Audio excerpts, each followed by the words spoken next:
Welcome to the regularly scheduled Board of Education meeting on Tuesday, August 22nd, 2023. We are calling the meeting to order at 5:30 p.m. If you can please call the roll. Mrs. Arvanitis, Here. Mrs. Assef, Here. Mrs. Caforio, Here. Mr. Collins, Dr. Henry, Here. Mrs. Hassler, Here. and Mrs. Troutman. Here. 6 board members present, 1 absent. Can I have a motion to go into closed session? I move that the Board of Education move into closed session for the purposes of the appointment, employment, compensation, discipline, performance, or dismissal of specific employees of the public body or legal counsel for the public body, including hearing testimony on a complaint lodged against an employee of the public body or against legal counsel for the public body to determine its validity. 5 ILCS 122C1, collective negotiating matters between the public body and its employees or their representatives, or deliberations concerning salary schedules for one or more classes of employees. 5 ILCS 122C2, discussion of minutes of meetings lawfully closed under the Open Meetings Act, whether for purposes of approval by the body of minutes or semi-annual review of the minutes as mandated by Section 2.065 ILCS 122C21. Second. Motion by Ms. Troutman, second by Ms. Caforio. Can we please call the vote? Mrs. Troutman, Yes. Mrs. Caforio, Yes. Mrs. Assef, Yes. Dr. Henry, Yes. Mrs. Hassler, Yes. Mr. Collins, Yes. and Mrs. Arvanitis. Yes, 7 ayes, 0 nays. Motion passes. The board will move into closed session.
Scheduled Board of Education meeting on Tuesday, August 22nd, 2023.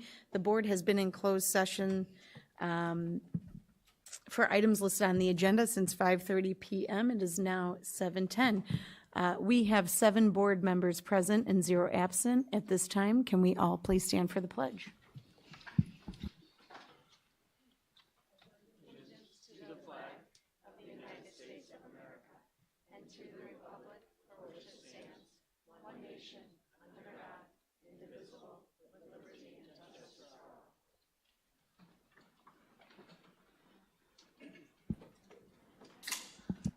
Okay, so tonight we'll start off our evening with our spotlights and recognition. We will first start out with Jefferson Elementary School.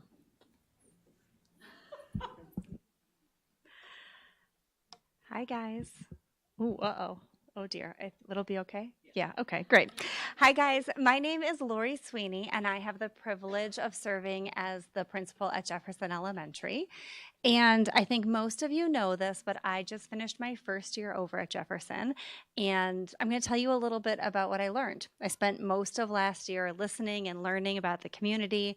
And of course, the first thing that I learned is that Jefferson students are the best. You'll see some pictures of them here. No offense to all of you other D205 families across the district.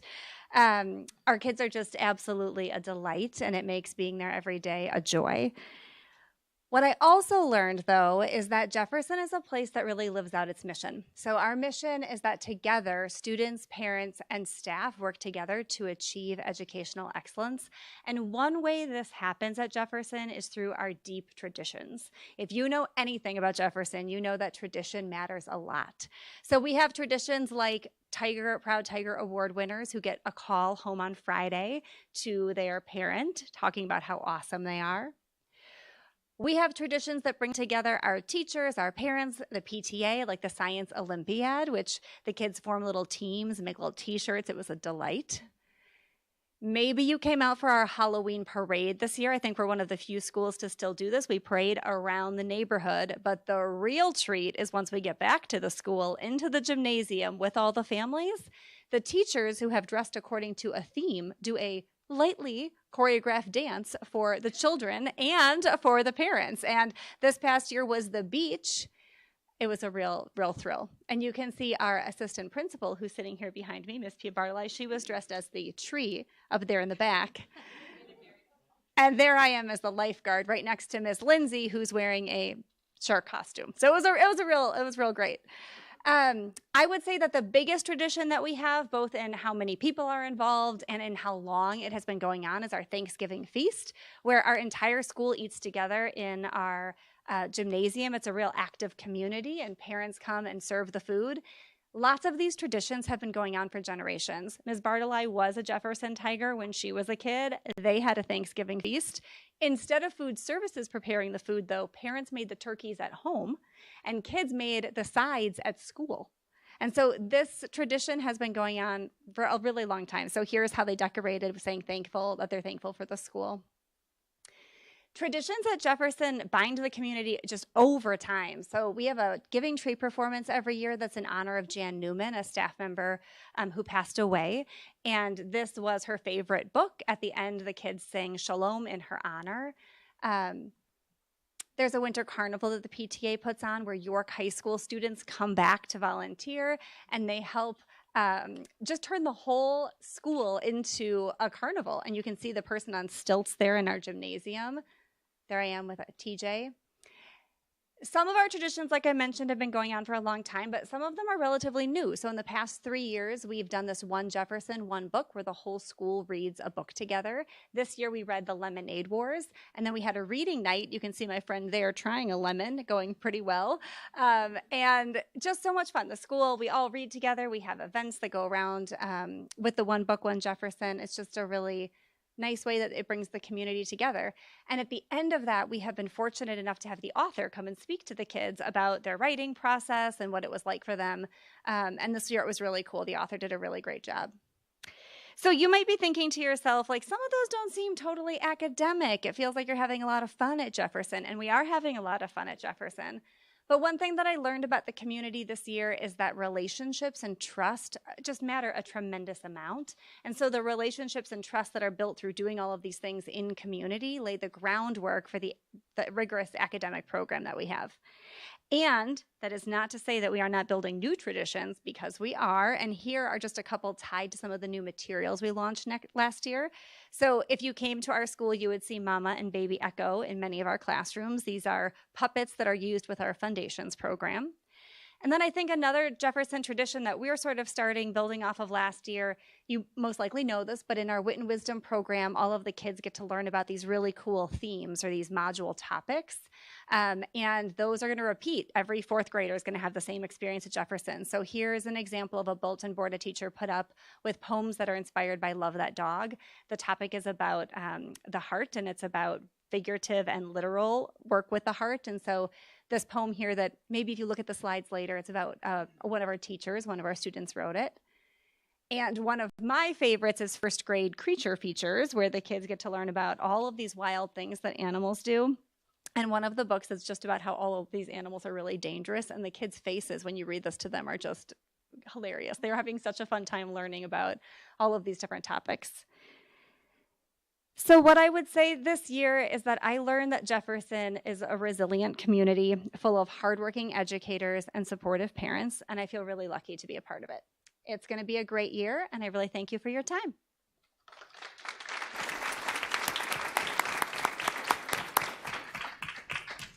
Thank you. Next, we have DECA International Career Development. Anyone here for the DECA?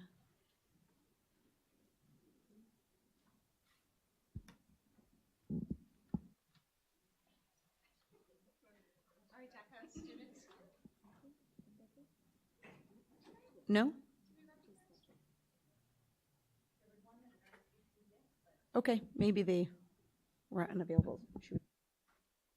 Yeah, why don't we go ahead and still read the proclamation? Yeah, thank you.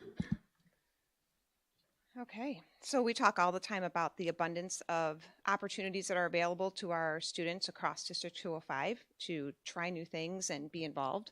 And DECA is one of those, and we're going to hear about some others tonight. And these things are so important because they allow our kids to participate in things, activities, and look at different career paths and take part in things that are going to help them as they move through middle school and high school, hopefully decide what they'd like to do when they leave here. So I know all of us see the importance in these. We applaud our kids for putting themselves out there and trying new things.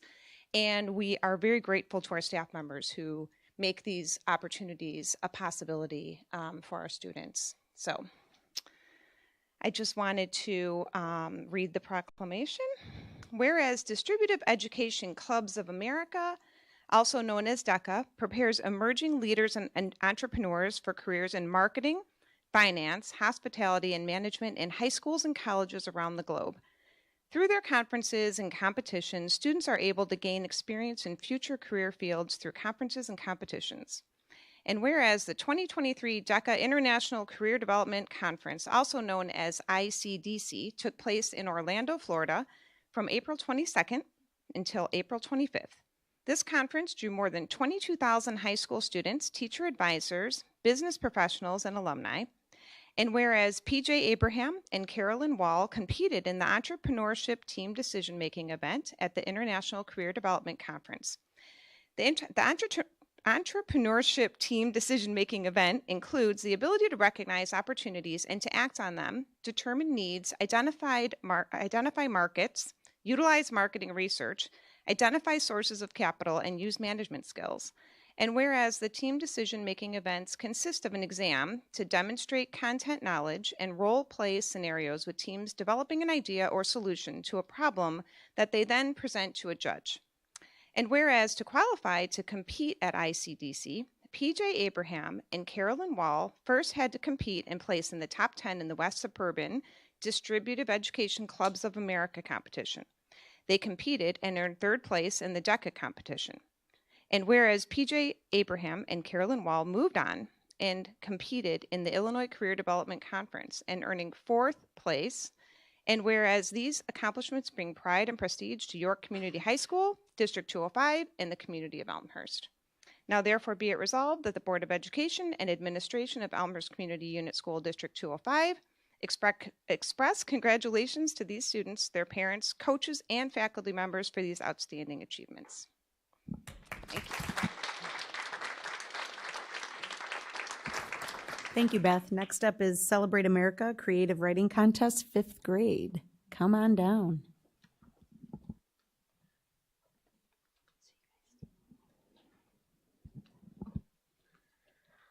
My name is Jerry Sorrentino, and I teach Hawthorne's REACH program. I appreciate Elmhurst's administration and Board of Education for highlighting the amazing achievements of our elementary students. I'd also like to thank the attorneys at the American Immigration Council for hosting their yearly Celebrate America Creative Writing Contest. It provides an authentic audience for our student writers and gives those outside of education the opportunity to see the world through the optimistic eyes of a 5th grader. This is the 3rd year in a row that REACH elementary students have won this writing contest. I'd like to now introduce the Illinois winning writers from District 205. Maddie Schleich remains the same kind-hearted, insightful student who I met in 3rd grade REACH. She is an energetic young leader among her classmates and is passionate and well-spoken, as was shown in her free verse poem called Home. Charlotte Ambrosio's 3 years in REACH have been defined by kindness and friendliness, and her writing gifts have grown exponentially. Her essay, A Journey for Peace, was imaginative and filled with figurative language and creativity. We are sure to hear more from these talented thinkers and writers as they continue their excellent education in middle school and at York.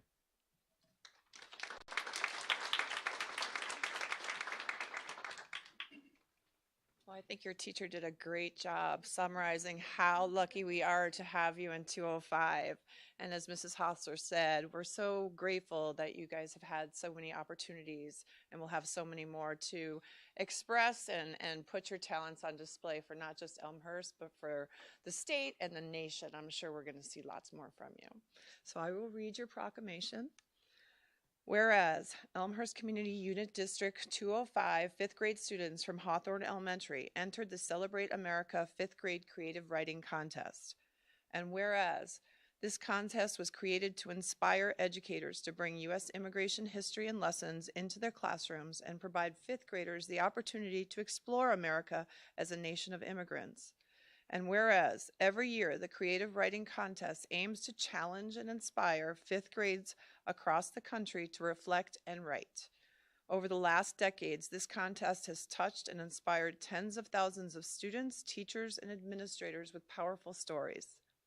Whereas competing with others from around the area, the contest asks students to submit a written piece on one of 2 themes: why I'm glad America is a nation of immigrants, or what does it mean to be a welcoming nation? Whereas the entries were judged on the basis of theme, presentation, creativity, and message. And whereas 2 Hawthorne students won 2nd and 3rd place prizes for the Chicagoland Council, Charlotte Ambrosio won 2nd place and Maddie Schleich won 3rd place. And whereas these 2 students, along with their families, were invited to read their pieces at the July meeting of American Immigration Lawyers Association monthly meeting via Zoom. And whereas these accomplishments bring pride and prestige to Hawthorne Elementary School, to District 205, and to our entire Elmhurst community. Now, therefore, be it resolved that the Board of Education and Administration from Elmhurst Community Unit School District 205 express congratulations to these students, their parents, and faculty members for their outstanding achievements.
Okay, next up is FCCLA National Leadership Competition. If you're here for the FCCLA competition, please come on up.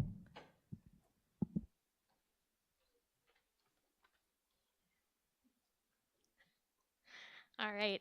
Good evening. I'm Wendy Albert, and this is Katie Naraki. We are both family and consumer science teachers and FCCLA advisors at York. I'd like to thank the school board and Dr. Campbell for the opportunity to honor our national competitors.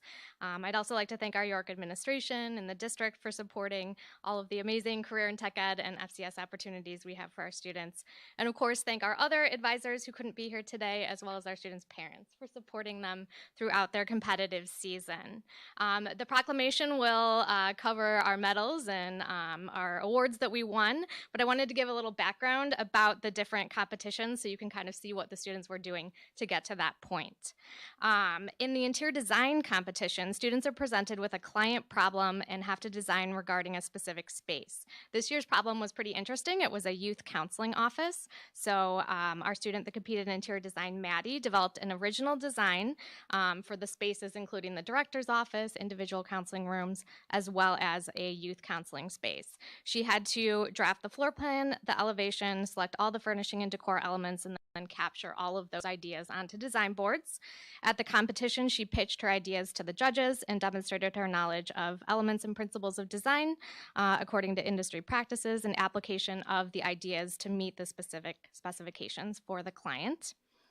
In the repurpose and redesign event, Emma and Sylvia utilized recycled materials to design an entirely new fashion garment. They showcased their fashion design and fashion construction skills, along with a presentation and a display that captured all elements of the project from start to finish, as well as a cost itemization for their project, and then their plan for marketing the garment. The judges scored on construction of the garment, use of recycled materials, their presentation, and then the business components related to the production and sales of the garment. Emma's project was titled the Quarantine Corset, and then Sylvia's was Purposeful Patchwork. So they used recycled fabric materials to create new garments from those. And then in the baking and pastry event, Max and Evie have spent probably hundreds of hours practicing their baking skills over the past year. At each of the different levels, they have new recipes. So they have to learn the new recipes and be ready for the next stage in competition. The recipes kind of follow a similar format. At nationals, they had to produce a quick bread, so they had to make muffins. They had to make cookies. They had to make cream puffs. They had to make a pastry cream filling for the cream puffs and then fill them and then glaze them with a chocolate glaze. They also have to demonstrate cake decorating skills on a cake dummy. They're given a theme and they have to dye the frosting and then decorate based on that theme. They have to do all of that within 3 hours, and they're scored on everything from safety and sanitation to baking and pastry production techniques. The judges do taste and evaluate their final products, and they're scored on industry standards for appearance, consistency, texture, and taste. Max and Evie also had the opportunity to participate in a second competition because that wasn't enough. We said, hey, let's do another one. The Pastry Arts Technical Decorating Skills Competition, so another chance to showcase their cake decorating skills, where they had to execute their cake design this time in 30 minutes based on a specific client order. And then something that was new this year was the opportunity to become ACF certified in pastry arts. So as part of the national competitive process, Max and Evie completed the American Culinary Federation Certified Fundamentals Pastry Cook exam, and they passed both the written component of the exam and then the practical component through their baking competition at nationals. And this is the first time that I've had any ACF certified students in my 21 years at York.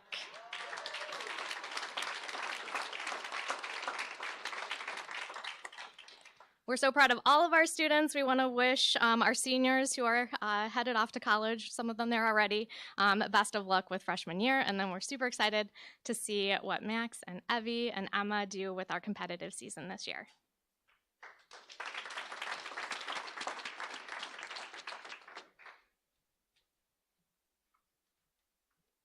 Very impressive. I'm very pleased to present the FCCLA National Leadership Competition Proclamation. Whereas Family, Career, and Community Leaders of America, FCCLA is a dynamic and effective student-led nation-based organization supporting youth on their journey to become the leaders of tomorrow and helping them address important personal, family, work, and societal issues through family and consumer sciences education. And whereas the 2023 FCCLA National Leadership Conference, NLC, took place in Denver, Colorado from July 2nd till July 6th, this competition drew more than 7,900 students, educators, and guests from across the nation. And whereas 5 students from York High School competed in the National Students Taking Action with Recognition STAR events, over 4,300 FCCLA members competed in STAR events, where they were recognized for their proficiency and achievement in chapter and individual projects, leadership skills, and career preparation. And whereas Sylvia Eastman, Emma Dowdy, Madeline Saltiel, Max Rallo, and Evelyn Rios proudly represented York High School at the FCCLA National Leadership Conference and competed in 3 different STAR events and 1 skills demonstration event. And whereas the following York Community High School students earned the following medals and top positions in the competition categories as noted. Repurpose and Redesign Level 3, Silver, Sylvia Eastman. Repurpose and Redesign Level 2, Silver, Emma Dowdy. Interior Design Level 3, Gold, Madeline Saltiel. Baking and Pastry Arts Level 3, Silver, Max Rallo. Baking and Pastry Arts Level 3, Silver, Evelyn Rios. Pastry Arts Technical Decorating Skills Demonstration, 8th place, Max Rallo. Pastry Arts Technical Decorating Skills Demonstration, 4th place, Evelyn Rios. And whereas Evelyn Rios was recognized at the finalist recognition session for ranking in the top 10 in baking and pastry arts, Evelyn Rios and Max Rallo also completed their American Culinary Federation Certified Fundamentals Pastry Cook Performance Evaluation and will receive their certification from ACF as a result of their participation. And whereas these accomplishments bring pride and prestige to York Community High School, to District 205, and to the community of Elmhurst. Now, therefore, be it resolved that the Board of Education and Administration of Elmhurst Community Unit School District 205 express congratulations to these students, their parents, coaches, and faculty members for these outstanding achievements. Congratulations.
Okay, and just a little special thank you to all of the staff and administrators who came out to help honor our students for their achievements, but also for your hard work in getting them where they are in all of their competitions and in their work and growth. So thank you to our teachers and staff and administrators who work with our kids every day.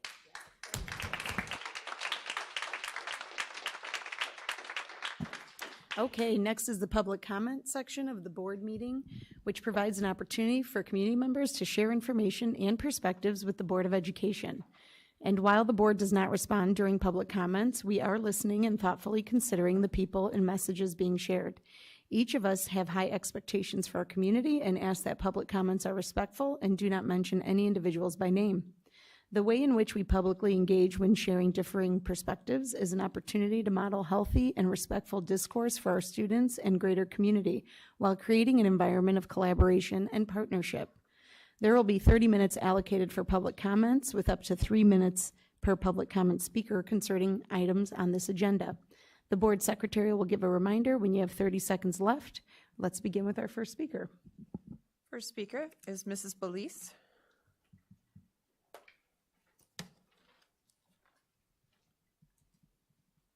Thank you. I want to start off by saying congratulations on the start of another school year. I'm here tonight because I have high hopes for what we can all accomplish together, especially if we stand with our teachers and kids. But I'm concerned because there are some in this community who are not only rooting for us to fail, but actively spreading misinformation about our school district and attacking teachers. You've heard from one particular community member that the proficiency and test scores are cratering, and the cause is twofold. Too much attention on SEL and a faulty curriculum, especially what he terms biased curriculum in classes like American Studies and US Government. A favorite boogeyman of this community member is historian Howard Zinn and the Zinn Project. He'd like to draw a direct line from that to declining test scores, and he can't do it because it just doesn't exist. First off, the very teachers this failed candidate for school board has been villainizing have been using this Zinn Project for more than 20 years. So I guess they don't get credit for the great test scores from before. Secondly, the failed candidate keeps conflating proficiency scores with grade level performance. They are not the same. So let's indulge the failed candidate's sky is falling narrative for a moment. Could there be anything else that's happened over the last 18 plus years that could be impacting our kids? Here are some dates and facts that I think might be more relevant. In 2004, Facebook was introduced. In 2006, Twitter was launched. In 2007, the first iPhone hit the market. In 2010, Instagram was launched. In 2011, Snapchat came on the scene. And in 2016, TikTok entered our lives. Our children have experienced a tectonic shift in the way they consume information and how they interact with the world around them. You don't have to take my word for it. Studies from Harvard, Rutgers, and other institutions have identified mobile phones and social media as the culprits for negatively impacting kids' mental health and thereby impacting their academic achievement. Now on to SEL. I recently read an article in Forbes, even though I've been labeled a Marxist, I read that capitalist rag, that said that the teen suicide rate plummeted during COVID, and this story particularly haunts me. Why? Because teens weren't in school. That makes me so sad. They were safely ensconced at home with family without the pressures, anxieties, and let's face it, bullying experienced in high school. 30 seconds. If that's not a testament to that SEL is needed, I'm not sure what is. It's hard to learn when you're miserable, and you definitely can't learn if you're dead. Yet the failed school board candidate wants to waste our district's time and resources on endless FOIA requests and witch hunts. I'm not sure what the end game is, but it's not helping our kids. So I'm asking you, please stand up for teachers, make an unequivocal public statement that you stand behind them and you are not going to stand for them being attacked. 3 minutes. Thank you. Next speaker is Mrs. Collins. Hello, I'm Elizabeth Collins. I have a kid at Field, so first of all, let me say thanks for all of the immense work that went into the construction and opening of Field. Very exciting. Also, we were hosted at Edison, and I don't think that could have been better. It was great to meet all the students and teachers there, and now we're back with the specialist teachers that we've known for years and meeting a new to us grade level teacher. I think it went really well. What an immense undertaking, so everybody deserves congratulations. It's hard to be critical, but I just think that we have so much potential, so I have an ask for the board and administration. Public education disruptors are masters of chaos, as an assistant secretary of education under George H.W. Bush put so well. Disruption is a calculated and insidious movement bent on privatizing public schools while attacking teachers' professionalism. When public education disruptors targeted social emotional learning, the D205 board and administration bravely made it clear that SEL was a valuable and inextricable part of our children's education. Spotlights at regular board meetings, YouTube videos, written communications, and an SEL at Home website all serve to demystify, validate, and spread the competencies. Through these visible actions, the board and administration made it clear that they stood behind the value of SEL and educators who incorporated it. I greatly appreciated these steps, which let me know that the SEL my kid needs is here to stay, and it gave me access to the tips for incorporating the ideas into our family. In contrast, I didn't see a similar level of support for the American Studies course and its teachers when they were relentlessly disparaged by public ed disruptors. To me, this was a missed opportunity for showcasing our district's valuable assets. There could have been spotlights, written explainers, or YouTube videos. Where was the demystification to show that this course ties to specific ISBE standards for social studies and English? For parents or community members who wanted to bring American Studies topics into the home, where was a website with links to resources? Those are just some ways the board and administration could have communicated its support for the topics and teachers being harassed by public education disruptors. 30 seconds. It's never too late, though. Subjects and teachers that help us meet our strategic plans so well should be leveraged and showcased, not left isolated to their own defenses. I know that teachers have our best interests at heart, and I'm urging all of us, not just you, but all of us, to not be bystanders when they are demonized by public education disruptors. The ideas for specific support that I've mentioned illustrate that the board and administration are not powerless, but 3 obviously— minutes. Thank you. Thank you.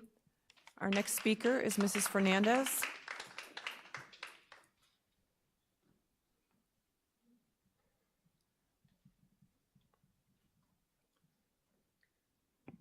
Hello, my name is Joanna Fernandez, and I'm a parent of 2 students who attend Bryan Middle School. I am here today to share a personal story. I have been involved in our school community ever since my kids started attending Jefferson 8 years ago. A few months ago, after speaking at a school board meeting, I started receiving lots of emails and spam text messages. The next morning, my phone started ringing, and it hasn't stopped. I had to disable my voicemail. It was disturbing, and it created some disruption in our family life. Our family also experienced strangers coming to our door who knew my first name. And my husband experienced identity theft in the past few months. Although I now have a service that searches for my personal information on the internet and removes it from all kinds of databases, I'm consistently still signed up for spam. And I'm not alone. I found out that there are several members of our community that have similar experience after speaking at school board meetings. I'm addressing this today to raise awareness that there is an organized attempt to intimidate those of us who speak up in support of our teachers and our schools. When we talk to our kids about bullying, we always tell them to speak up and not get intimidated. So I have to speak up today.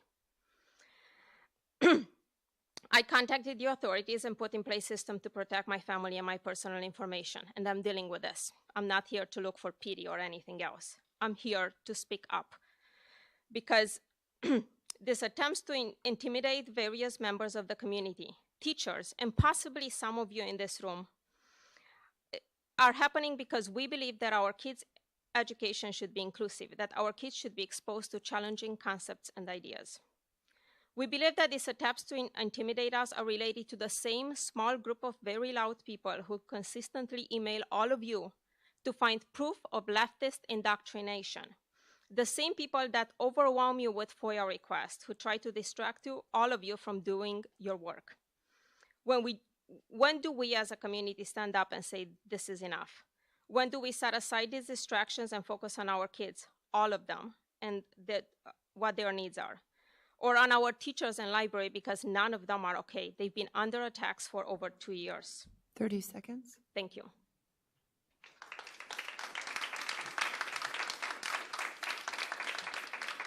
Next speaker. Oh, I'm going to mess this one up. Orda Wally? Sorry. I'm so sorry. How do you say it? Really shocked if you got it right. It's Orda Vialwe. Oh, yeah. No, I wasn't close. Sorry. So I have some concerns about the curriculum, but specifically, really only today, I'm here to address concerns I have about iPad and YouTube accessibility to elementary school and preschool age kids. So I'm a mom of 4 kids. My oldest is 9. She goes to Lincoln. She's a 4th grader. I have a 2nd grader who's 7. I have a 4-year-old who was at Madison last year. He's currently pre-K visitation, and I have a 2-year-old. As a working parent, I'm a physician. My husband works as well.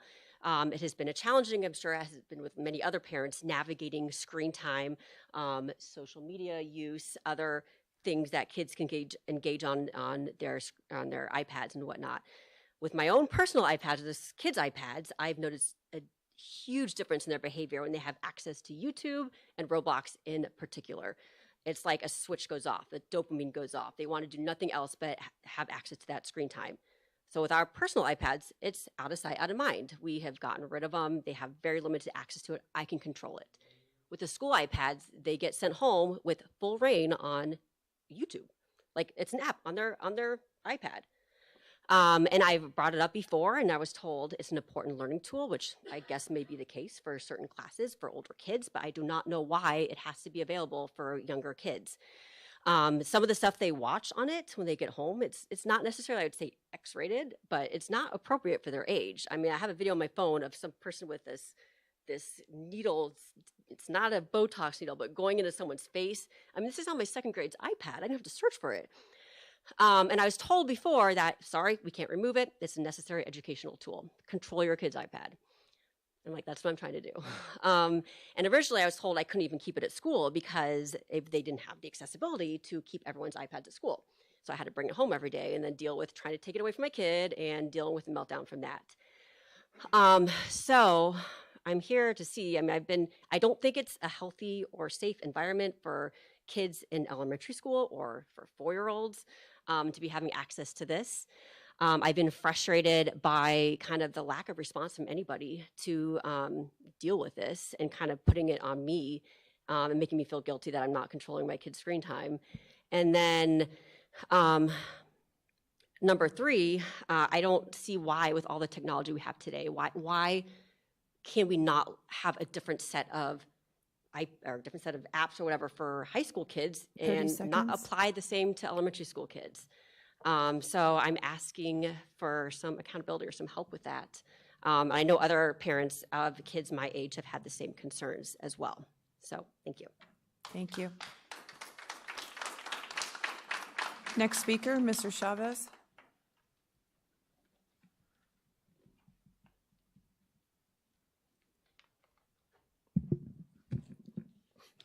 Hi, good evening. My name is Tom Chavez. Tonight I want to talk about school culture and climate.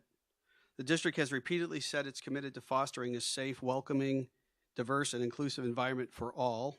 Keyword is all. Since the end of the school board election, several of the most vocal supporters of this ideal have come to this room and mocked and disparaged a candidate they disagree with. They never directly challenge the facts or the merits of the argument being made. They are simply angry that someone has the audacity to think differently. I learned a very important lesson in life at a younger age. There's no losing, only winning or learning. As a candidate for the board, I learned a lot. I met with students, parents, teachers, both active and retired, older members of the community and newcomers, and people from all political stripes. I learned that for many, the district is not living up to its inclusive school culture commitment. Inside our schools, there are students and teachers who feel unsafe, unwelcome, marginalized, and fear retaliation if they don't think a certain way or embrace a certain orthodoxy. It's important to discuss this at board meetings because it reflects the type of behavior that's been going on behind closed doors in our schools for years unchecked. For example, when a teacher proclaims that she's disrupting the single story about our country's founding, what exactly does that mean? Is she there to disrupt or to teach? It sounds to me like she has no intention of using the curriculum that's been presented to parents in the syllabus. According to Merriam-Webster, the word disrupt means to break apart, throw into disorder, or to cause upheaval. Is that in the course description? And while holding those ideals personally and outside the classroom is her First Amendment right, inside the classroom there are policies that prohibit a teacher from suggesting as fact that our founding was in 1619 and not 1776. It also doesn't foster an inclusive learning environment when historical facts about our country's history are presented to impressionable students as lies. At both the July 25th Board of Education meeting and the August 8th emergency meeting, public comments by district employees suggest that school policies are either completely misunderstood or simply not being followed. One district employee after the next stepped to the podium to proclaim their defense of democracy and free speech, but none seemed to understand that federal law and district policy was the actual issue. The Illinois School Code section 34-19.1 discusses public comments at school board meetings. The legislative intent of this law is for stakeholders to get answers to their questions. In this regard, I have 3. Have all teachers been required to acknowledge and affirm they understand Board Policy 660? How does the district monitor for compliance? What are the consequences for policy violation? The district is obligated to respond. Then perhaps we can start moving in the direction of inclusivity for all. Thank you. Next speaker, Mr. Hall.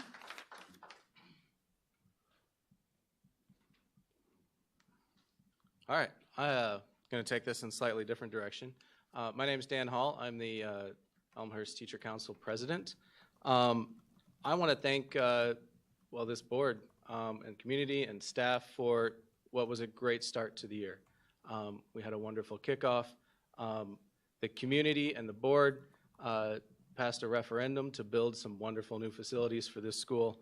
I've heard from teachers at Field, at Bryan, at Sandburg, who were just very happy, pleased to get into their new buildings this year, or to the remodels to their buildings. I'd also like to take a minute to profoundly thank the custodians and maintenance crews that did a fantastic job this summer, cleaning up the buildings, fixing things. I walked into a classroom with, all the lights working and technology working to a T, which is, not something I can say for so many schools across the state. So thank you all to that. To the parapros, who, many of whom showed up early, did back to school fairs and got stuff together for us, and the secretaries who, did a fantastic job of dealing with my crazy new ideas when I walked into the building this year. And then our aides who, implement some of those crazy new ideas. So I'm looking forward to a great year, collaborating with the administration and the board. Thank you. Next speaker, Mr. Sullivan.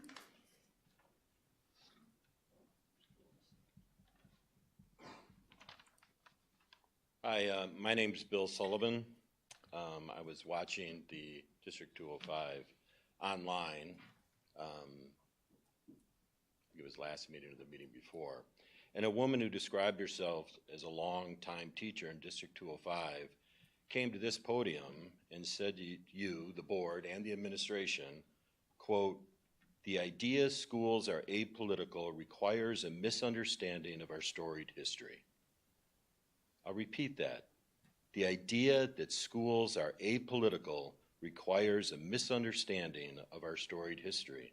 This longtime teacher in the district attempted to normalize the politicization of our classrooms in District 205. However, that was really not the only disturbing event. After she made that comment, a room full of people who were described in the paper as educators stood and applauded. I couldn't believe it. That's not what we do in District 205. That's not how classrooms operate in District 205.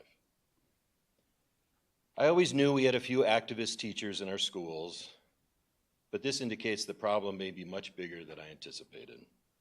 Teachers should not be allowed to treat their students like subjects to indoctrinate to their personal identified politics.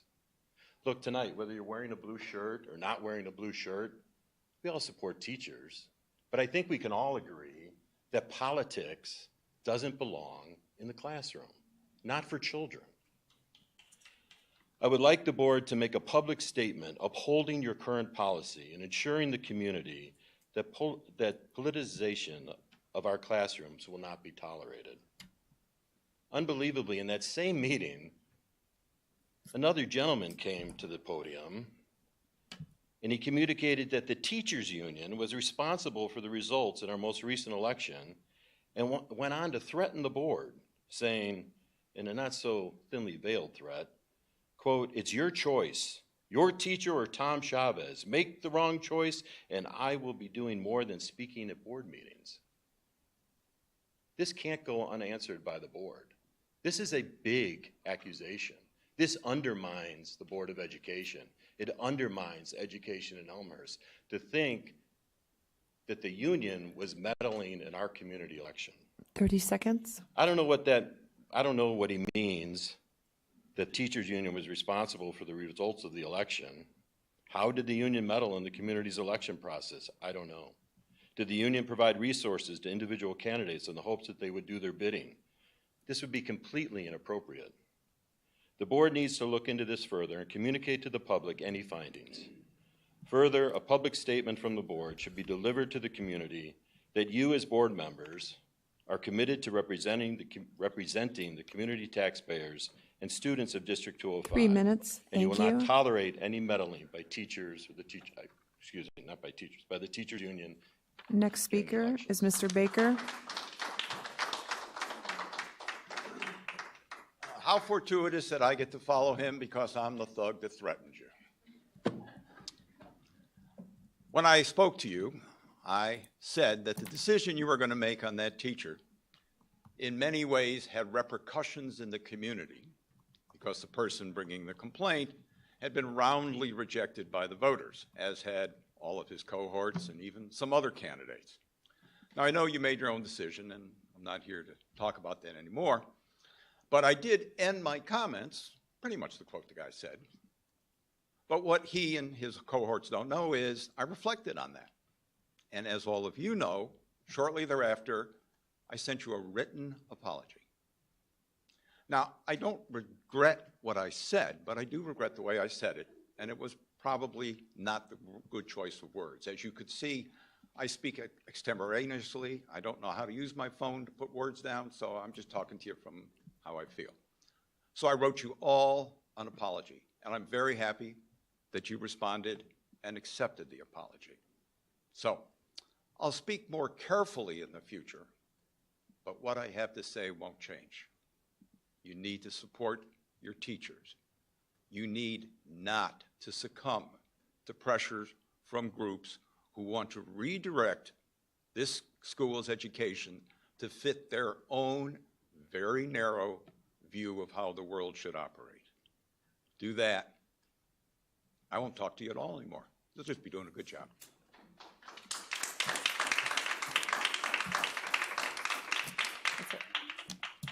That's everybody.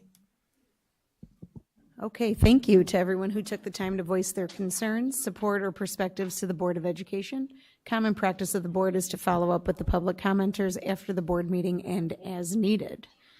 We will move on to item 6 on the agenda, approval of board meeting minutes. The approval of regular and special board meeting minutes from July 25th, 2023 and August 8th, 2023.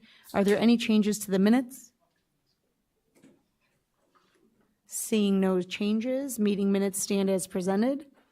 Item B is the approval of closed session minutes from June 13th, 2023, June 26th, 2023, July 25th, 2023, and August 8th, 2023. Those meeting minutes stand as presented. Item 7, reports and presentations. I'll turn it over to Dr. Campbell. Thank you. Each year, the district offers a wide range of programs for our students during the summer, as well as a variety of professional learning opportunities throughout the school year for leaders as well as teachers. And we are really proud to share and to present to the board and to our community an overview of summer programming and professional learning. I will now turn it over to my colleagues, Ms. Lyons and Ms. Leisham. Thank you. Okay, so I'm going to get us started with a recap of our professional learning from this past year and also some of the work that we dug into this summer. So I'll be brief, and then I'm going to hand it over to Patrick Baker, Dr. Baker, who is here to give us an update on our professional learning. Sorry, Dr. Baker. No problem. He just likes to hear doctor a lot, so he's okay. Dr. Baker. All right, I'll go ahead and get started. I actually have the clicker. There's 2 screens now, so I'm not quite sure. I'm still adjusting of which one to focus on. Turn it on. That would help. Okay, so for today's presentation, we're really going to ground in our strategic priorities within student success and learning environment. I know you've seen this slide a lot, so I'm not going to belabor it, but we are really focused in on achieving academic excellence for our students with a focus on professionally developing our teachers, which I'm going to talk a little bit about. So last year, and you have seen these instructional priorities in several presentations previous to this, so I'm not going to read our instructional priorities within math, literacy, SEL, and our data priority. However, I did want to highlight in the far right-hand or left-hand column the sessions that we focused on throughout this past year within that instructional priority. So we had 23 professional learning sessions focused within our math instructional priority, which does not include the weekly professional learning communities that all of our schools engage in. We had 63 sessions this past year focused on literacy, 14 sessions focused particularly on SEL practices, and we also had 15 sessions where we focused in on doing more data analysis, an examination of our practices, and some reflective work around monitoring progress for our students. And within all of these sessions that we led last year, we were able to meet the needs of all of our different stakeholders through a differentiated approach. So we had sessions geared towards our principals, assistant principals, instructional coaches, our specialists, and teachers across the district.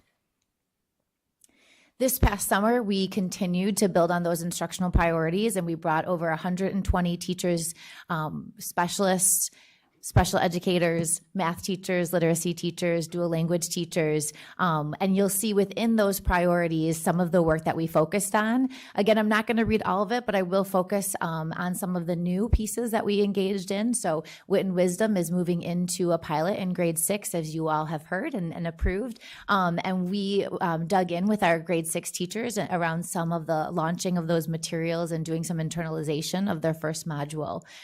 We also brought together K-5 educators to explore our new social studies curriculum, Inquire Ed, in which we're doing an early adoption this year, which we're really excited about. We also dug in with our EL teachers as well as our dual language teachers with the use of Estrellita, which is our Spanish phonics, new Spanish phonics program, and began to map that to foundations, which we also utilized across the district last year. And one other note in math that I'll highlight is our illustrative math. I skipped that piece in the top row, illustrative math, which is also a new adoption for this year. So lots of learning, lots of teachers spent time with us here in this room over the summer. And building on last year's instructional priorities and based on some of the learning that we did in terms of observations of our teachers, feedback from our teachers and our leaders, you'll see that our instructional priorities for this coming school year have not really shifted that dramatically, but instead we're really emphasizing portions of those instructional priorities to focus on for this coming school year. So in math, we're really digging deeply into the demands of grade level standards, and our professional learning observations, learning walk will align with that. In literacy, we're going to continue our focus from last year, but this year we're really going to continue to dig deeply into promoting our students' writing skills through that integrated reading and writing approach. And new this year is a focus within an instructional priority within our bilingual education. And there you're going to see that we're really focusing in on promoting foundational skills and knowledge building with complex texts, both in our dual language programming, but also across the district with our emergent bilinguals. And then in SEL, we're slightly shifting our focus and building on a focus of adult SEL practices last year and really focusing in this year on promoting student social emotional development. And then finally in data, we're going to continue on last year's instructional priority with a focus this year on building even stronger reflective practices to monitor progress and really lead to instructional shifts in our buildings. And I will now hand it off to Dr. Baker to provide an update for us on this past summer's programming. Hi. Thank you. Appreciate that. Well, good evening, everyone. The cat's out of the bag. I am Dr. Baker. I do enjoy hearing it because it hasn't been that long, so it does feel good to know that I'm done. I have the privilege of being the Director of Arts, PE, and Health for Elmhurst District 205, for those who don't know me. And I'm excited to provide a recap briefly of our 2023 summer programming. I want to start by thanking all of our summer program teachers and staff whose dedication and expertise is really the heartbeat of our summer programs. And I would also like to thank all of our program leaders, our early childhood leader, Dr. Susan Kondrat, our K-5 leaders, Nina Delgado, Desiree Martinez, Pia Bartolai, Rupa Desai, and Sarah Cannon, Our 612 leaders, Dr. Skip Coombe, Mike DeNovo, John Immel, and Diane Oliveros, as well as Rob Wagner, who led our athletic camps, and I had the pleasure of leading our Summer Fine Arts program. As you can see on this slide, District 205 has a robust slate of summer academic, athletic, and arts learning opportunities where students can develop and maintain essential knowledge and skills, explore their passion and purpose, and foster relationships with their peers. Each program on this list has a specific target audience and purpose, and although I won't take the time to go over all of them now, I do want to highlight 2 examples. Acceleration is for recommended EC through 8th grade students to support them in continuing to build essential skills and content knowledge in core academic subjects. And freshman bridge and stretch academies are for recommended incoming freshmen and are designed to prepare them for freshman year and for their chosen course load. So this summer, we continued our non-fee-based programming, including ESY, Acceleration, Oracy, Jumpstart, and summer reading. I would especially like to highlight Acceleration again and Jumpstart, 2 of our priority academic summer programs. Targeted recruitment of students for these programs was based on a triangulation of MAP, IAR, and school-level academic indicators. And those who chose to participate were able to do so free of charge, thanks to the use of remaining ESSER funds for Acceleration and a Title I allocation for Jumpstart. And as you can see, it's a little small print, I apologize for that, but we served 268 students in Acceleration and 45 students in Jumpstart. Based on overwhelmingly positive feedback from last year, we continued offering a variety of exploratory programs such as Creative Design and Build and Project Lead the Way. These programs were fee-based as we continued to monitor the long-term financial sustainability of our summer programs while still offering a wide variety of enrichment opportunities to students during the summer. We're continuing to increase coordination across programs and across the district to maximize things like staffing and facility usage, while also making the course selection and registration process smoother for families. Additionally, stakeholder exit surveys were implemented this year for all of our summer programs. While individual program enrollment fluctuates a little bit from year to year, I am personally excited that overall enrollment remains high. This year, there were 3,784 total enrollments, which is nearly identical to last summer. And this suggests that summer programming in District 205 is not only robust, but also provides the right offerings to meet the needs and interests of our students. And this fact was confirmed by our exit survey data. As you can see in these examples, the overwhelming majority of staff, students, and families rated their overall experience as positive. Going more positive is on the right-hand side of the bar charts there. And this is very encouraging, and it serves as a strong baseline for us for future years. Here are a few fun highlights of what survey respondents had to say about their experiences. One of our teachers said, "Summer school teaching opportunities give me the opportunity to grow professionally and continue supporting students who need additional academic support." One of our parents said, "My daughter came back happy and telling me all about her class." Another said, "Finding a community of students that share my students' interests was the highlight for them." And another parent said, "Your teachers and office staff are amazing." And I agree with that. One of them is here tonight. One of our students said, "The material was very interesting and it was fun to discuss and interact with my classmates." Very, very high number of our students used the word fun in their response, so that was encouraging to me. Additionally, as you can see, this year, students earned 435 credits in the York Academic Summer School and Credit Recovery programs, which is a slight uptick from last summer, so we're also excited about that. I want to give a shout out to our amazing communications team for providing these as well as many, many other amazing photos of our summer school programs.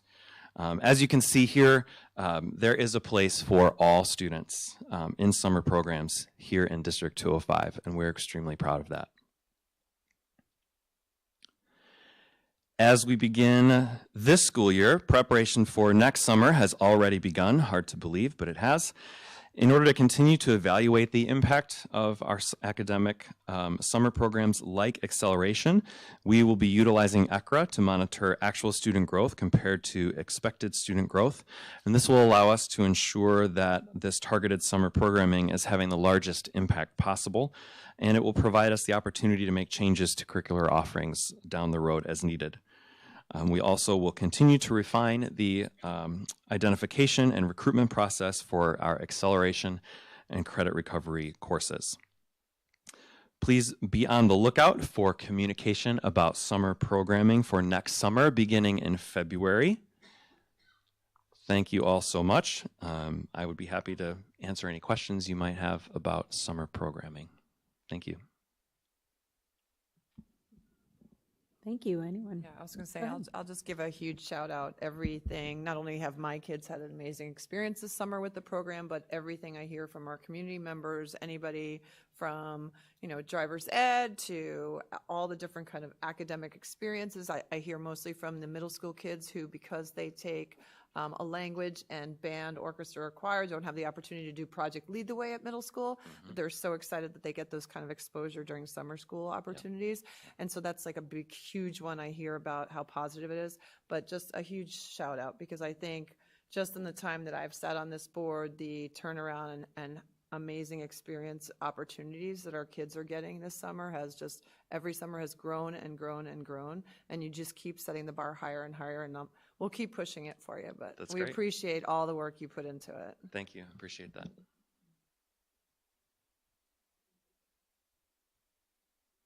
All right, with that, thank Okay. you so much for a very thorough presentation Thank to you so both much. Ms. Appreciate it. Lyons and Dr. Okay, next on the agenda is PSAT Suite and Kaplan SAT Prep Course under reports and presentations. So part of our Journey of Excellence framework really highlights student success. And student success we have identified is about student growth and achievement. And if you look a little bit under that heading, part of our framework here is to achieve academic excellence by ensuring all students master essential skills and content, and to also, as a district, with the support of the board, to support individual student academic needs through variety of programming and supports that we constantly progress monitor through various assessments that we provide. The next presentation speaks directly to that work of ensuring that we continue to elevate academic excellence by ensuring all students master essential skills and ensuring that we provide various programming and supports to support our students in that endeavor. So at this time, I'm going to turn it over to Ms. Leischel to share a little bit about PSAT and Kaplan update. Great, thank you for that introduction, Dr. Campbell. So if you remember last summer, Dr. Rubenstein began a partnership with Kaplan to provide our class of 2024 juniors SAT prep. And so we wanted to take a couple minutes to provide updates on how that partnership went, and then also next steps to increase student engagement moving forward for this year, and then really leveraging and utilizing the PSAT suite as an assessment platform to support our juniors in particular.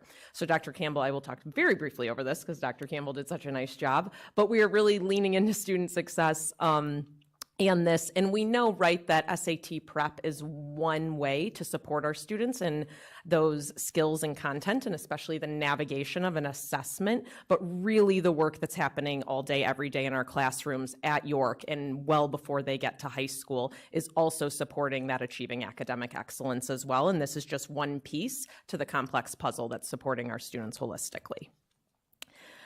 So last year, I want to again give a brief highlight of last year. So last year we came to you to again partner with SAT Prep for all our students in the class of 2024. And so those are our current seniors, day 4 seniors. And so if you remember, we had some targeted groups that we highlighted, students with IEPs, students who qualify for a fee waiver, and then our English language learners. And through ESSER funding, we're able to provide SAT prep to those students for no cost. We then had an additional level of support for our students who didn't meet the EBRW or math benchmark on that PSAT 10, because we wanted to encourage them to participate in that well, right? Because when you meet those benchmarks on the SAT, it means you have a 75% chance or higher of earning a C or higher in a credit-bearing college level course. And so we want to make sure we're setting our students up for that. But we also wanted to make sure any student could access this course. And so all class of 2024 students were able to take it. If you didn't fall in one of those targeted groups, you were able to take it for a cost of $300. Normally, this course, if you go on Kaplan.com, is a $799 course. And so really this partnership provided all people access to the course for a much lower rate. So we had 214 students participate last year. And when looking at the data, there were 9 sessions total. Students who participated in 8 or 9 of those sessions grew 28 points more from PSAT 10 to SAT than the class of 2024 average. And so we know, right, we can't say that it was just a one-to-one causation, but what we do want to highlight, right, as students attended more, we did see an increase in that growth, growing more than the average for the entire class of 2024. So we know that it certainly did support. As we look at this, we're thrilled that in the first year, we had over 30% of our juniors participate in it. It's a great start, but we've already thought about how we can be more targeted to increase enrollment, especially in our targeted groups. So one of the things we'll be doing is really partnering with school-based leadership to make sure that we have everyone involved in that recruitment, so that students, when they're meeting with a counselor or they're talking to their math teacher, right, whoever their trusted adult is in the school, that they can really support and encourage students to participate in this. This will also allow for more natural recruitment. Last year, it was really a kind of large-scale one-time recruitment, and so by having this continuous recruitment, we're confident that we'll see even more students take advantage of the opportunity. As we transition into this year, we want to think about how we support them through, yes, SAT prep, but also the shift in the entire PSAT suite going to digital. So this year, all PSAT assessments are digital for all students. And so what this means is that it will be a new format. So to support our juniors, right, who are taking that SAT, we are shifting from it being optional to take the PSAT and MSQT in October to all juniors taking this. This is going to give them the opportunity to navigate a new test platform that's new to everyone, but then also provide us with an additional data point to, again, provide targeted support for SAT prep and then also classroom-based interventions. And so all students will take that PSAT and MSQT. Overall, the digital, it's the same skills and content for the digital test, but a couple highlights, it's shorter. It's more time per question, and then students actually get scores back in days instead of weeks. So much faster turnaround time with data as well. We will then, right, so using that PSAT and MSQT data, we will then have targeted recruitment happening and continuous recruitment December through March. So if you remember the structure last year, it was virtual, but was provided at a wide variety of times, I would say. So if Sundays work for you, there's a PSA or there's an SAT prep class for you on Sunday afternoons, if that's what works, right? So a wide range of times to then provide students with those opportunities beginning December to March to help navigate student schedules, with then all students, as is the state requirement of all juniors taking the SAT on April 10th. So what we're looking for this year is our Kaplan SAT prep course for our current juniors is still continuing with that model of tiered support for targeted student groups similar to last year. Instead of using the PSAT 10 to identify students who are within that 10-point or below the benchmark for either EBRW or math, is we will we'll have that updated data from fall. And so that'll be a great indicator, while again, also providing it to every student at a significantly discounted rate. The course highlights are similar to last year, if not identical. One I do want to call out that's really great is 6 months access to all the online resources. So no matter when students are taking the course, they will have access to it through that SAT in April. And then also the partnership provides us with an introduction to the digital PSAT suite that we'll be able to use with our 9th and 10th graders before they take it in the spring, and then also our juniors for PSAT and MSQT. And so to be able to do this, we've partnered with Kaplan, and they've provided us the opportunity to use any seats that we didn't have in last year's agreement, so continuing those available seats for another year, and then adding 150 additional seats for a partnership cost of $35,000. And so we want to make sure that every student has access, and also, again, partnering with counselors as well. So if there is a student who's applying to a school that might not be test optional, for instance, that a senior could potentially take advantage of this too in the fall as well. And that's it. Happy to answer any questions. Sure, go ahead, Courtney. Did we pay $35,000 last year? First of all, I have total support of this program. I think it's awesome. I think it's a great opportunity to identify students who need the assistance and give the opportunity that a lot of our junior parents pay for on their own at a discount rate. So full support. Did we pay $35,000 last year? I can't remember. No. Chris, no. We did not. Last year, we paid just over $78,000. $78,000. And they gave us how many seats? 700. 700. Yes. And we used about 350? Yep. 350? About 220. 225. Yeah. Okay, so we have those extra. And so why do we need the extra 150 for the extra money? Because we didn't, I mean, I hope the enrollment increases, right? So But really- there's 500 extra that we didn't use. So really, a big part of this is allowing us to utilize those seats from this last year. It's not typical for Kaplan to have a 2-year partnership Right. with a district like this. And so in order to utilize those seats from the last year into the coming year, we have to purchase some extra seats to sort of guarantee that at that price of $35,000. And Carrie and I attempted to work with them throughout the month of June and July. But really, that's sort of the point that we were at with Kaplan. So they're basically, they want to ensure 700 seats every year, and that the 150 brings us up to whatever's left over from last year. That's plus this. exactly, yeah. Yes. They don't typically, right, roll over seats, and so They don't typically they would roll have over been seats. a sunk cost, and a new contract would have been. But now that you're getting those seats to roll over, we're paying in essence for the 150 Correct. additional. Because while we are targeting juniors, Mhm. they're like, oh, target your seniors, target your sophomores, because to them, they are just looking, they're a test prep company. Right. You know, they're like, target whoever you need to target and use your seats. Well, I do think that, you know, because I do know of a lot of sophomore parents. I think seniors, we're past it. But I do think there's a lot of sophomore families that are looking at this stuff already. So maybe the messaging does need to be, because clearly there's enough seats, right? So maybe the messaging does need to be, hey, this is a great opportunity for your sophomores to get ready for this stuff, especially with the new digitalized process. I mean, it's a good time for them to kind of get access to how to take this test, which is, I think, is how kids succeed, really. I mean, that's what this is teaching them, is how to take this test. So maybe the marketing there could help fill some of those seats. Absolutely. We could look at a spring rollout for our sophomores, right, to kind of get them ahead of the curve. Absolutely.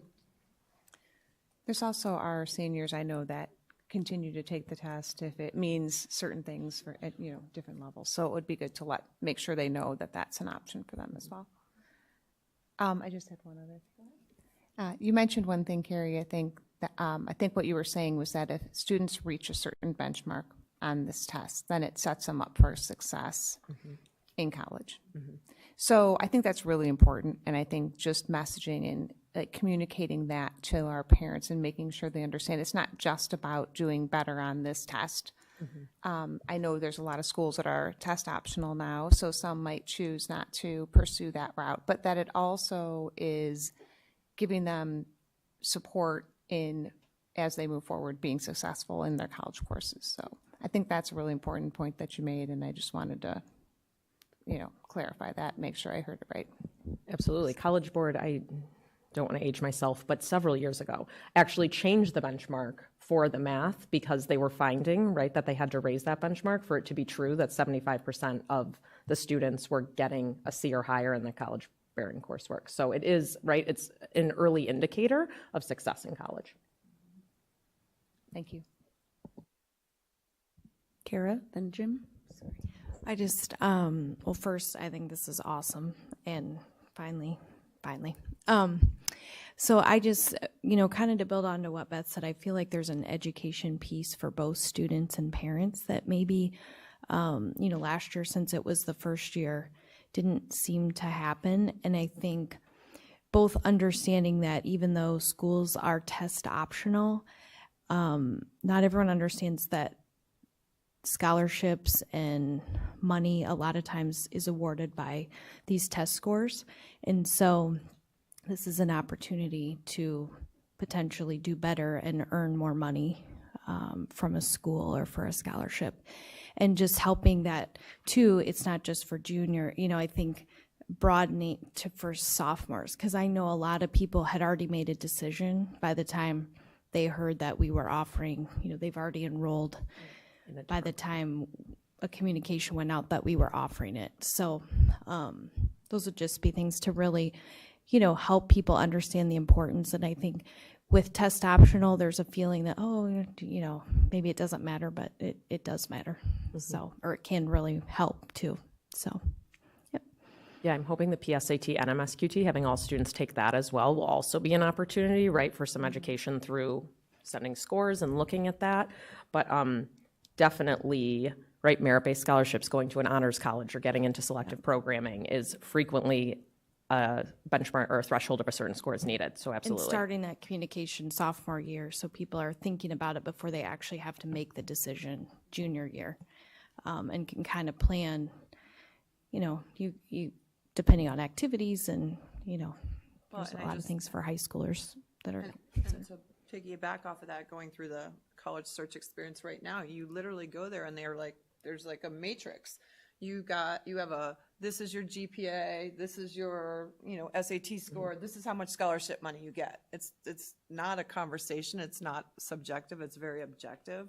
And I think that although more and more schools are falling off test optional, moving back to test required, I think the schools that I've seen in my experience this last 6 months is just, it's okay, it's test optional, but we're going to interpret if you don't submit those test scores. So I think, parents want to do everything they can to prepare their kids. So I think Kara's right about, offering it earlier to more students.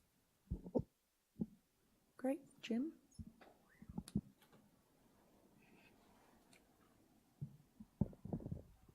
Kevin, you made a comment that a 2-year partnership is somewhat unusual with Kaplan. So do we expect this program to continue in the future?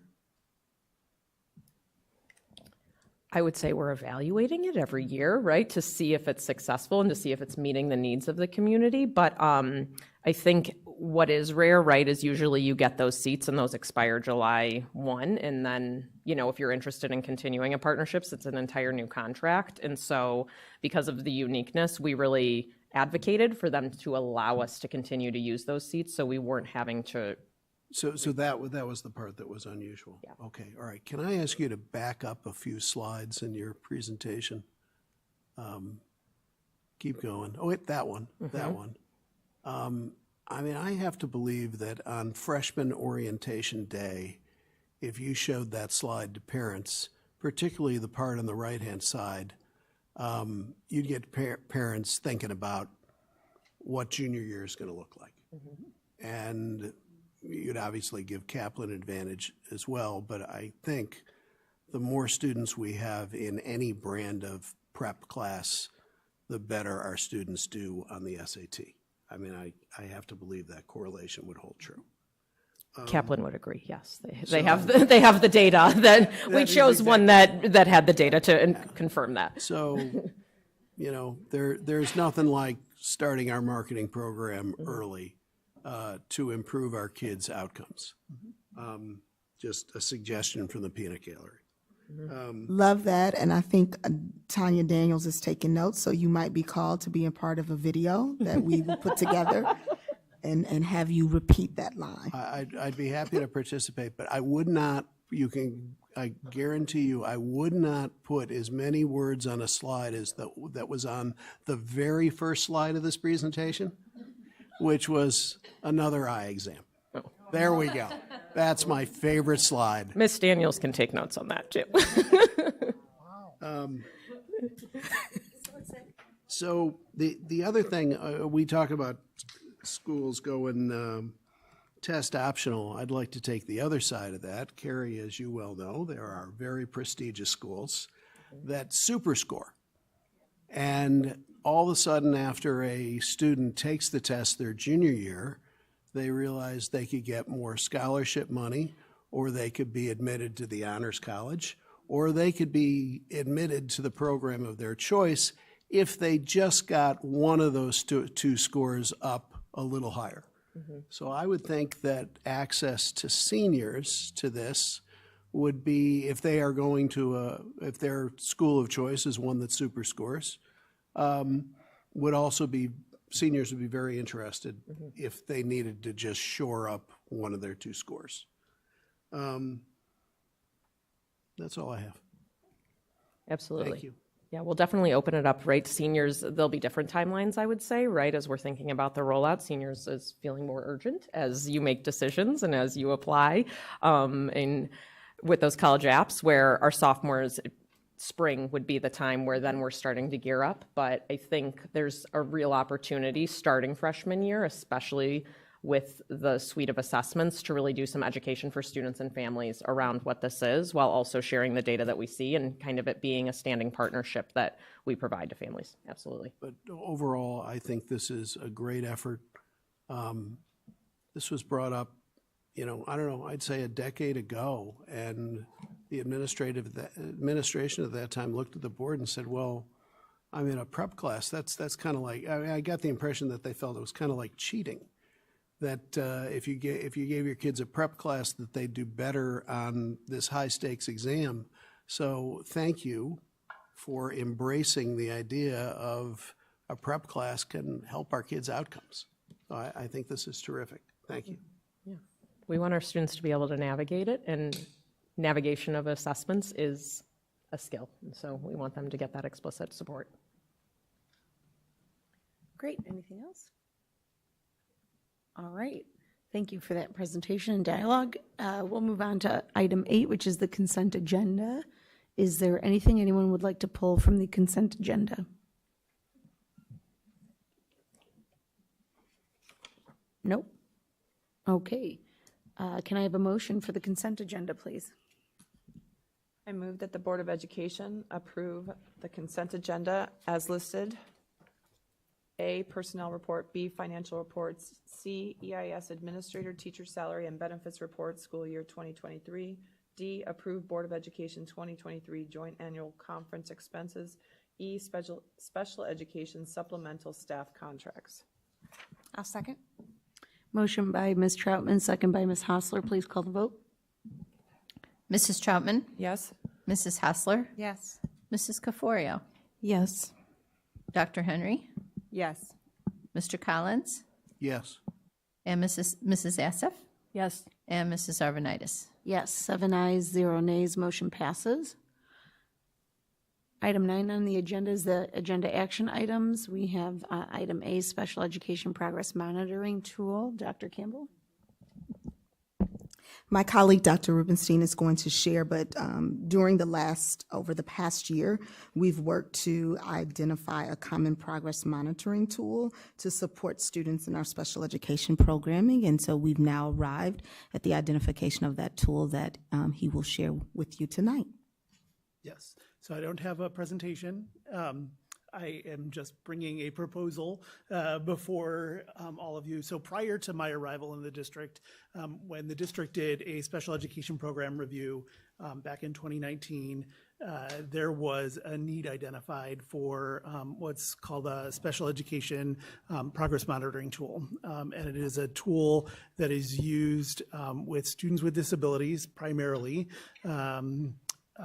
regularly to monitor progress. So it looks at their basic reading skills, reading fluency, reading comprehension, math problem solving, math computation skills, and very quickly measures their progress.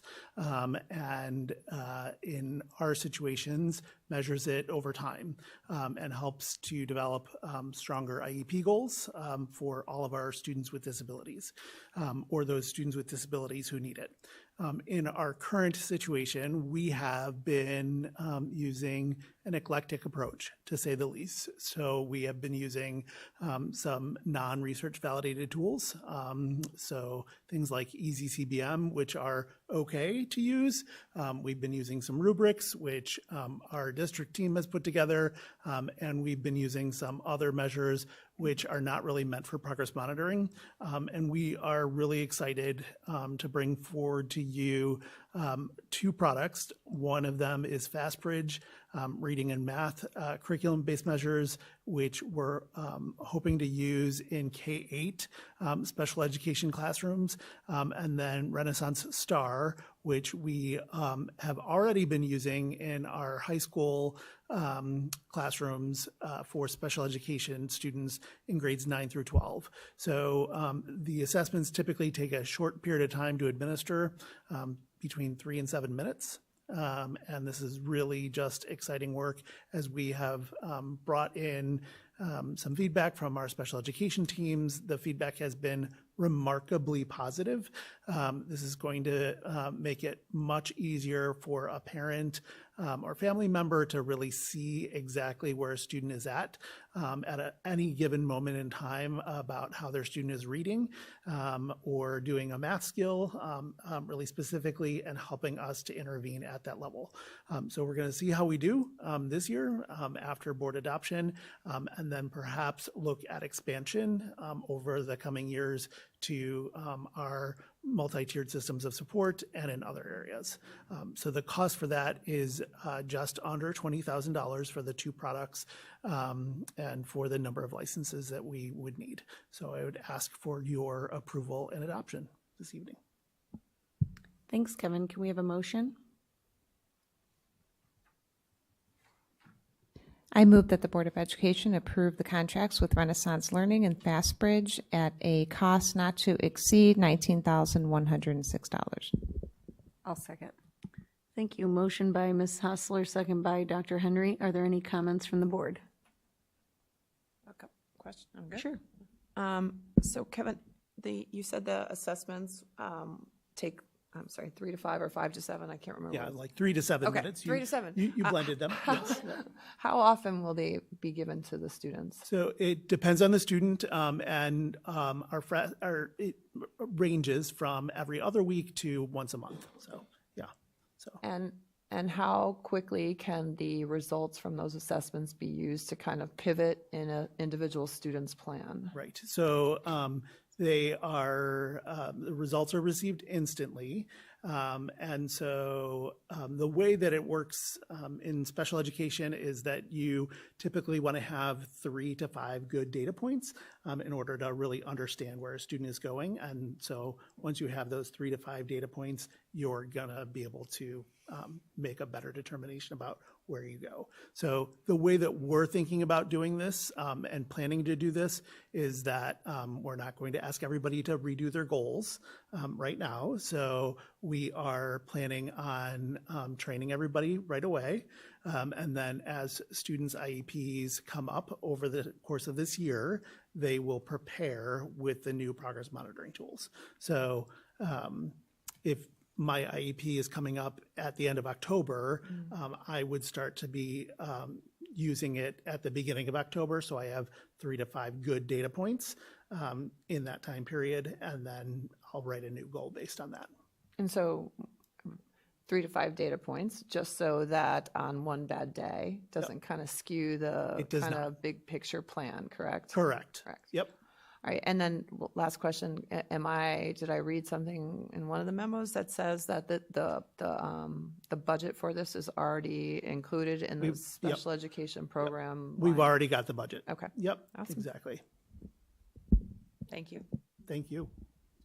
Good point. Kara? How do you see this helping I don't know, increase student growth for our IEP students? Yeah, really good question. So for our, we are finally going to be in a place where we are using research validated tools with all of our students with disabilities. And, you know, that's something that we have talked for a long time about all across the district, but we are really finally doing it.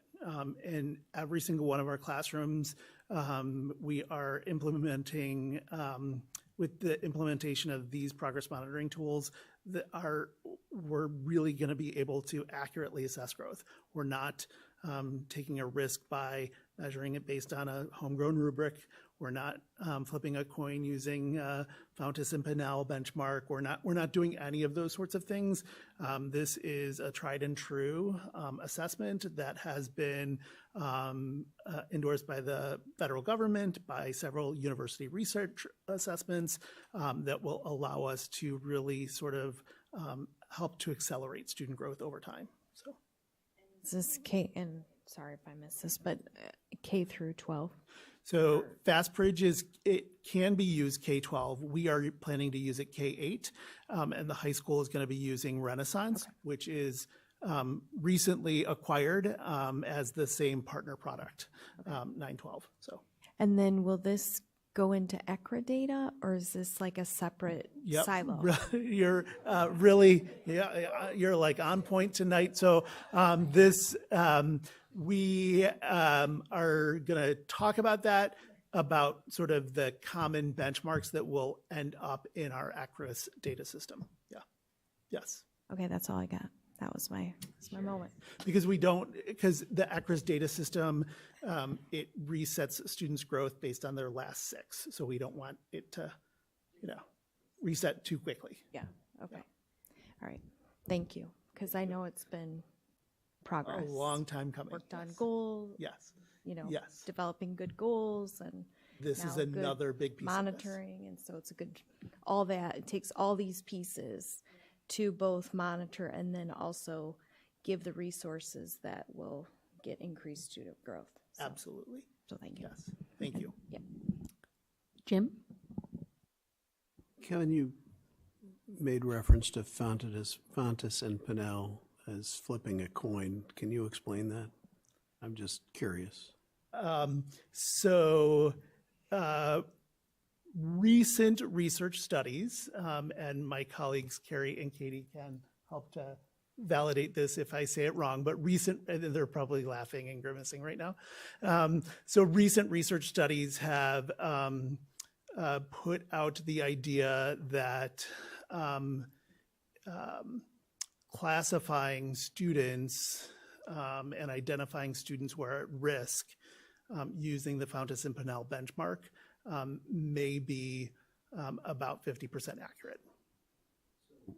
Pertaining only to at-risk students? Correct. Got it. Thank you. Yeah. So. Anything else? Which is another reason why we have moved away from using that in the district, and why we're using many other research validated tools as a part of our programming. Are we still using Fountas and Pinnell in the general ed population of students? We are, Katie's gonna help me out with that. We are using our Wit and Wisdom programming and foundations, and Geodes has replaced our Fountas and Pinnell programming. Got it. Okay, Yeah. thank you. Okay, anybody else? Beth? Just to Kara's point, that it's nice to have another assessment tool that gives us immediate results, because getting kids immediate support and help to reach their goals is ideal. So It's nice to hear that we get the results back right away. Very good. And just to clarify how we are using Fontes and Pinnell, we have teachers who are using it with integrity as an instructional tool, which Fontes and Pinnell would urge that's how we should use it. And so when a teacher does require more or additional information about a student, if they have some questions about that student as a reader, we are not saying that they cannot give that assessment to that child, but it is to be used as an instructional tool as opposed to what we have now, which is research-based evaluation tools. And so we are making sure that our evaluation tools are aligned to research and best practice and also our curriculum. But teachers are still able to use it if they need additional information outside of the assessments that we now offer for all of our students. So just wanted to clarify that piece. Thanks. Okay, let's call the vote. Mrs. Hassler? Yes. Dr. Henry? Yes. Mrs. Troutman? Yes. Mrs. Assef? Yes. Mrs. Caforio? Yes. Mr. Collins? Yes. And Mrs. Arvanitis. Yes, 7 ayes, 0 nays, motion passes. On to the superintendent's communication. Item A is back to school highlights. So bear with me. I do not have a slide with a lot of little words on it, Mr. Collins, but I do have a lot of exciting information to share with the board and with our community regarding our back to school highlights. We have had a whopping successful, not 1, not 2, not 3, but 4 days to the start of the 23-24 school year. The energy around the 4 days is palpable. And I want to definitely, as mentioned before, give another nod to our communications department under the leadership of Ms. Daniels for capturing these first few days. And I want to encourage our school community to like and to share and to follow the amazing things that are happening throughout our district. We had a wonderful and amazing ribbon cutting ceremony on August 16th for the state-of-the-art newly renovated Field Elementary School in alignment with the promise of the referendum and delivering on that. We are also so excited to welcome students back across our entire district to facilities and spaces that have been updated over the summer. My welcome back video took place in the Conrad Fisher Elementary School.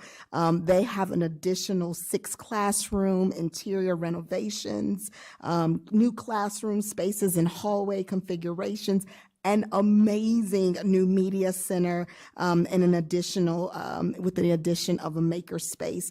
We've updated staff restrooms, HVAC replacement, as well as a beautiful new gymnasium floor with painting. Churchville, if you walk into that building, you will not know where you are at. It has truly been transformed. We have a secure vestibule, a renovated main office, along with 3 new offices on the south end of the school. And as we know, that renovation will continue this upcoming summer. Bryan has new renovated student service area, renovated student bathrooms, bright corridors, freshly painted gymnasium, and we also have we've modernized our media center there. The renovations continue. At Sandburg, we have a freshly painted gymnasium, bright corridors, auditorium stage with lighting and rigging and ADA accessibility to our cafeteria, as well as a modern media center. As we know, York Auditorium has been completely gutted and the construction has started, and we are anticipating a new auditorium ready for August of 2024, as well as York Media Center and the YTV, all receiving modern facelift and lots of fresh painting. Hawthorne new floors on the new flooring on the second floor. And as we have driven and seen, we are currently still under construction with our blacktop and our playground replacement and our field turf. Jackson has freshly painted gymnasium and a multi-purpose room, new cafe tables. Jefferson gymnasium floor has been refreshed and parking lot replacement, as well as Emerson gymnasium floor and refreshing, refinishing, as well as the murals in the hallways and the multi-purpose room. So just incredible amount of work that has gone in, and we want to give a special thank you to our Finance and Ops Department as under the leadership of Todd Schmidt, who has done a Herculean job of really making sure that our buildings, as also have been mentioned on tonight, were prepared for students. We've heard and hear all the time that there is a crisis in education. There's a crisis in the, individuals actually educators entering the field of education, and unfortunately that has impacted staffing. And you hear throughout the actual country of how districts are toiling with trying to ensure that there is adequate staff and a staffing model to support the diverse needs. I am here tonight to really elevate and to celebrate here in District 205 that we have 99.6% of all certified staffing positions filled. Wow. That is worth a snap, a clap, or something. So when we talk about District 205, I want to repeat that. So that actually, and I went to my new friend and asked, I said, what does that equate to? That means we have one, am I correct? One vacancy. And so that's unbelievable. And that's just a short-term vacancy to fill. But 99%, we within our non-certified staff, we have a little bit under 80%, 78.6% of our PSRP. We have 94.4% of our SEIU positions filled, and we have 83.2% of our food service positions filled. So we are still focused on the continuation of attracting and developing and the retention of several of our members within our non-certified staff. But it is something definitely to note that we are so fortunate and really positioned in the start of this school year in service to our students and in service to our school community. HR is currently has more recommendations to hire in late August. Actually more, I want to emphasize that, recommendations to hire in late August compared to August of 2022. And so that department is working tirelessly to make sure that those new hires get processed every day, and we're continuing to move that work forward. The next bucket of updates is the handbook. So during the first few weeks of school, each student should be spending some time familiarizing themselves with the content of the handbook in an age-appropriate manner. The focus for all students in all schools should be to understand the expected behaviors. And however, in all of the buildings, we are actually are covering some of the following topics. We're covering topics around attendance, the importance of attending every day and coming to class, around bullying and how to speak up and how to share and report that out. We are communicating consistently cell phone and electronic expectations. We are also sharing where and how to seek help when needed. Our 6 to 12 leaders and staff are focused on setting really clear high expectations for students both behaviorally and academically. These whole school norms are shared through the classroom, they're shared through flexible learning labs, as well as our whole grade level assemblies. And that information is also being shared with families through principal newsletters, and also bringing bringing us to curriculum nights. So we will be launching curriculum nights across our campuses in 2 days. They begin on Thursday, August 24th, and conclude on Tuesday, September 7th. Curriculum nights, again, present an opportunity for parents to hear directly from building leaders and teachers specifically around the plans for the year related to curriculum and highlights of the student day. Some other additional items around assessment updates and ways to support your student at home and more.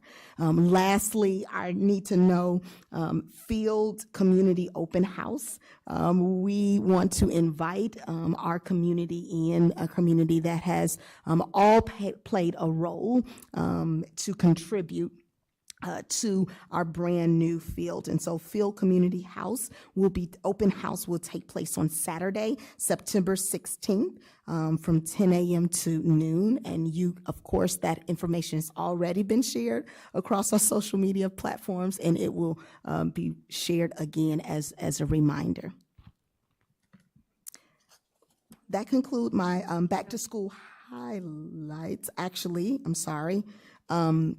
In addition to that, yesterday, the district shared a message with our families in light of the recent weather predictions of preparing for the extreme heat. So I want to just kind of voice over that a little bit. We know that we are forecast to have extreme heat within our area tomorrow and remaining through Thursday. And so safety is of utmost priority and importance for our district. And so we want to make sure that parents know and can find additional information in terms of how District 205 schools make every effort to provide safe opportunities for outdoor activities such as recess, and extracurricular activities. You can visit that information. Parents were directed to visit our D205 weather procedures link. Also, as you know, we are in partnership with the Illinois High School Association, and York Community High School adheres also to following the IHSA heat policy. And that also provides very specific guidance in terms of athletic activities and competitions as it relates to outdoor and indoor.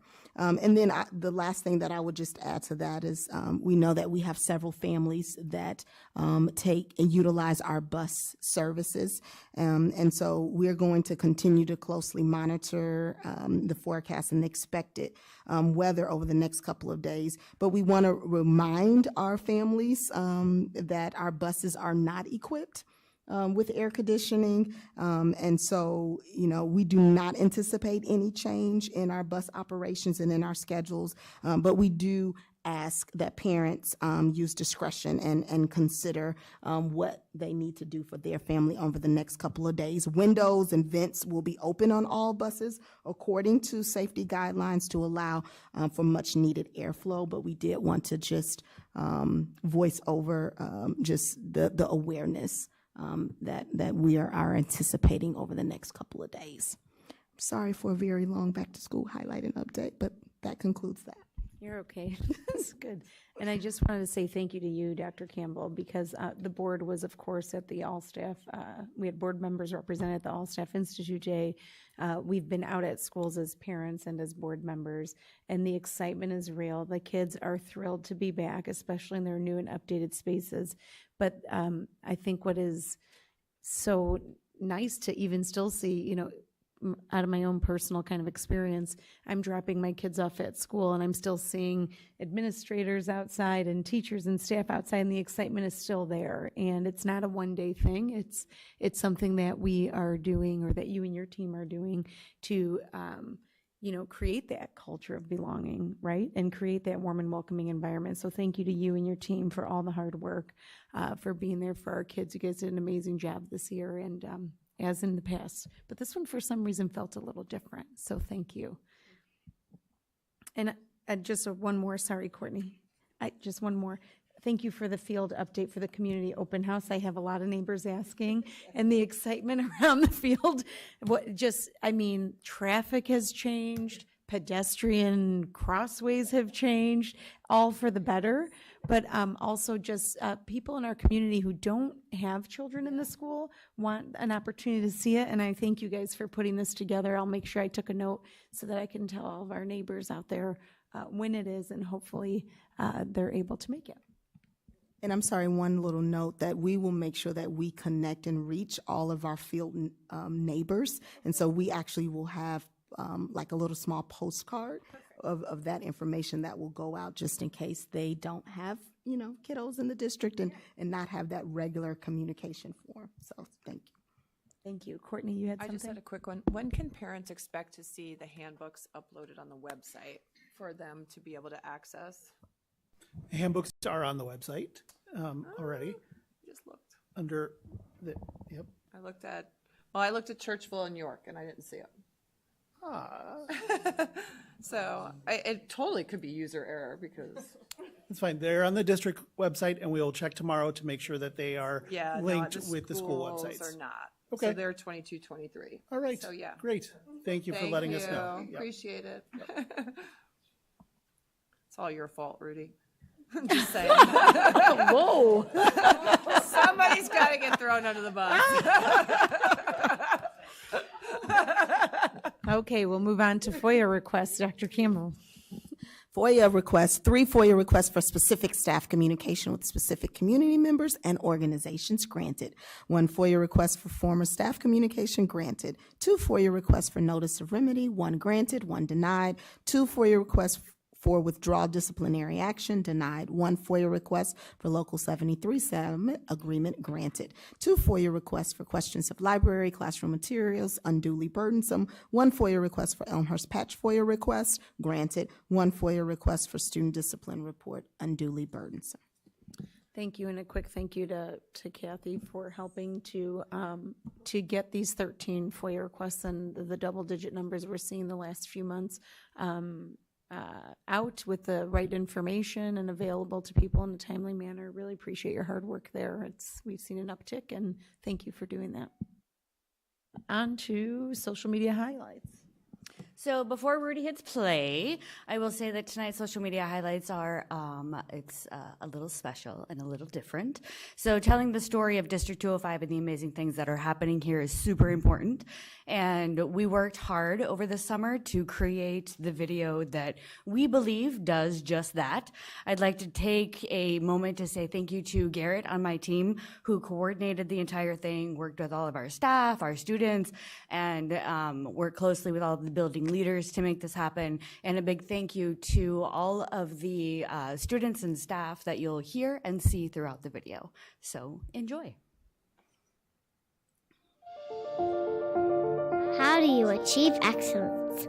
You educate, you engage, you empower. There are more than 8,500 diverse students across District 205. Each on our own unique journey of excellence. Our teachers are purpose-driven educators dedicated to ensuring that all students achieve academic excellence. Throughout the journey, from being a mini Duke to becoming a proud York Duke and beyond, District 205 provides pathways for students to achieve their potential by exploring their purpose and passion through a diverse offering of high-quality learning experiences. Because of the meaningful relationships and connections I have with my teachers, I know I'm college, career, and life ready. Whether in the classroom, on stage, or on the field, District 205 students are always achieving excellence. We care about our community, and we are committed to investing in modernizing our facilities to ensure safety, security, and academic excellence. The District 205 student journey of excellence is a high-quality education, a unique experience tailored for me, and an opportunity to create memories. Once a Duke, always a Duke.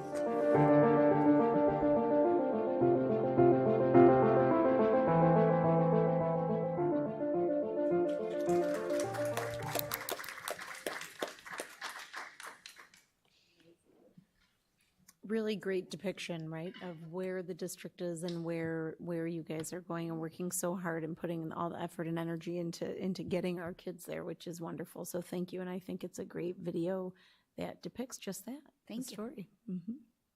Okay, moving on to board communications. Any reports or sharing of information from board members? All right. Upcoming meetings. We have a policy committee meeting taking place on September 6th, 2023 at 5:30 here at District 205 Center. Finance and Operations Committee meeting will take place on September 13th at 5:30, and a regularly scheduled Board of Education meeting taking place on September 19th at 7 p.m. All three meetings will be held here at District 205 Center in room 215 and 216. It is 9:04, and with that, this meeting is adjourned.